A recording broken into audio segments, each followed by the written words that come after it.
શહેરના ઘંટેશ્વર વિસ્તારમાં ₹117 કરોડના ખર્ચે 14 એકરની વિશાળ જગ્યામાં નવું કોર્ટ સંકુલ તૈયાર કરવામાં આવ્યા બાદ ચીફ જસ્ટિસ ઓફ ઇન્ડિયાના હસ્તે નવનિર્મિત કોર્ટ સંકુલનું ઉદ્ઘાટન ગત તારીખ 16 જાન્યુઆરીના રોજ કરવામાં આવ્યું હતું, જે બાદ આશરે 15 દિવસમાં શિફ્ટિંગનું કાર્ય પૂર્ણ થયે કોર્ટ રાબેતા મુજબ ધમધમતી થઈ હતી।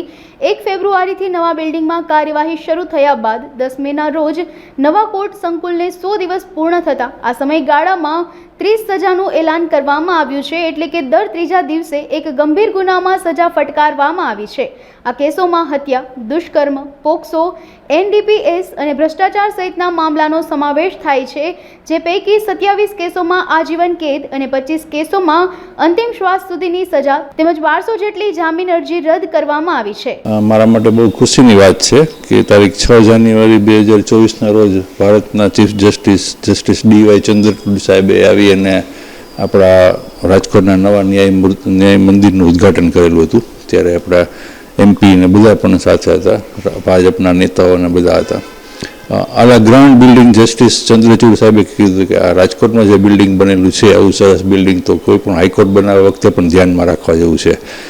ખુશીની વાત છે કે આ સરકારે આવું સરસ બિલ્ડિંગ બનાવી દીધું। એના કરતાં સરકારી વકીલ તરીકે મારા માટે જે વધુ ખુશીની વાત એ છે કે અમારે સૌથી વધારે જોતું હોય શું કે વધુમાં વધુ કેસોમાં અમે સજા કરાવી શકીએ, જે સરકાર પણ ઈચ્છે છે, અને એના માટે કેટલી બધી સેમિનાર ને કોન્ફરન્સ કરે છે, વર્કશોપ કરે છે કે સજા વધુ કરાવો ગુનેગારોને।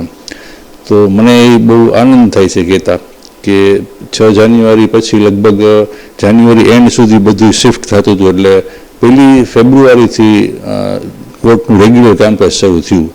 1 ફેબ્રુઆરીથી આપણે ગણીએ તો આજે આપણે 10મી મે સુધીનું તમને કહું તો એક્ઝેક્ટ 100 દિવસ થાય છે।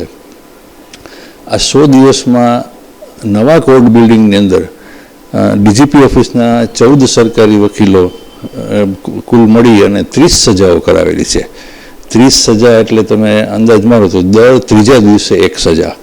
હવે 30 સજામાં મોટાભાગે લગભગ 24થી વધારે કેસોમાં જે નાની બાળાઓ હોય, 18 વર્ષથી નીચેની ભોગ બનનાર બાળકી હોય, એ લોકો ઉપરના દુષ્કર્મના કેસ છે કે જેની અંદર આજીવન કેદની સજા અને અમુક કેસોમાં તો અંતિમ શ્વાસ સુધીની સજા થયેલી છે।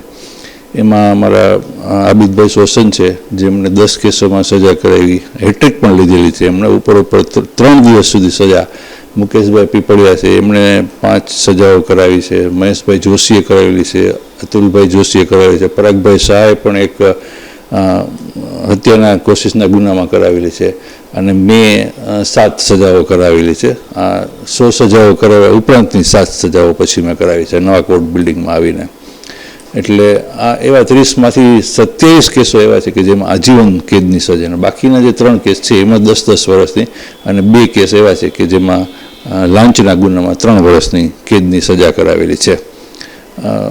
આથી વિશે અમને એ પણ મને ખુશીનો આનંદ થાય છે કે છેલ્લા 3 વર્ષથી અમારે DGP ઓફિસમાં કોલેજમાં ભણતી બાળાઓ હોય જે LLB કરતી હોય, એ લોકો 1 માસ માટે ઇન્ટર્નશીપની ટ્રેનિંગ માટે કોલેજના કોર્સ પ્રમાણે મોકલવામાં આવતી હોય છે। એ લોકોએ પણ એક મહિનો પૂરો થયા પછી આટલું બધું સરસ વાતાવરણ, આટલી બધી સરસ સજાઓ, આટલા કેસો સરસ રીતે ચાલતા હોય એ જોઈને 3 વર્ષ ત્યાં છે। અત્યારે એ બધા LLB પણ થઈ ગયા અને હવે મેજિસ્ટ્રેટની એક્ઝામ માટે એ લોકો તૈયારી કરે છે। એટલે DGP ઓફિસ છે એ આ પ્રકારની તૈયારી કરવા માટે સારામાં સારું વાતાવરણ પૂરું પાડતા હોય છે। એટલે અત્યારે DGP ઓફિસમાં લગભગ 10 કે 12 LLBના ફિમેલ સ્ટુડન્ટ્સ છે, જેનો કોઈ સનદ પણ આવી ગઈ છે, અને એટલા ખંતથી કામ કરે છે, અમારું કામ ઘણા બધાનું સરળ કરી દીધું છે। પછી એથી પણ વધારે આનંદની વાત એ છે કે જે જામીન મેળવવા માટે થઈને જે મહેનતો કરવામાં આવતી હોય છે, અત્યારે હમણાં ગઈકાલે જ આપણે જોયું કેજરીવાલને વચગાળાના જામીન મેળવવા માટે કેટલી જહેમત ઉઠાવી હતી।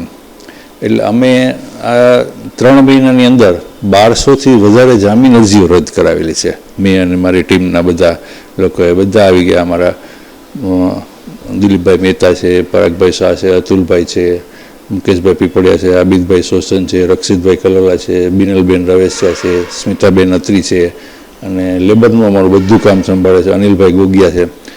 એટલી સરસ રીતે કામગીરી કરી કે અમને કદાચ ગુજરાત આખામાં આવો રેકોર્ડ નહીં હોય, હું માનું છું ત્યાં સુધી, કદાચ હું ખોટો પણ હું મને ખોટા હોવાના ચાન્સીસ બહુ ઘણા ઓછા છે કે 100 દિવસની અંદર 30 સજા આવું લગભગ ક્યાંય નથી, અને 100 સજાઓ મારી છે એવું પણ ક્યાંય નથી। મને એ વાતનો ખૂબ જ આનંદ છે કે નવા કોર્ટ બિલ્ડિંગમાં કે નવું કોર્ટ બિલ્ડિંગ બન્યું ત્યારથી એક બીજા પ્રકારનો વિવાદ તો ચાલતો રહેતો હોય છે. મને એની બહુ ખબર નથી, કારણ કે અમે તો કેસ ચલાવવામાં વધુ પડ્યા હોય. પણ આવા વિવાદો અને આવા સરસ વાતાવરણ વચ્ચે પણ અમને 30 કેસોમાં સજા મળ્યાનું ઉપલબ્ધિ છે.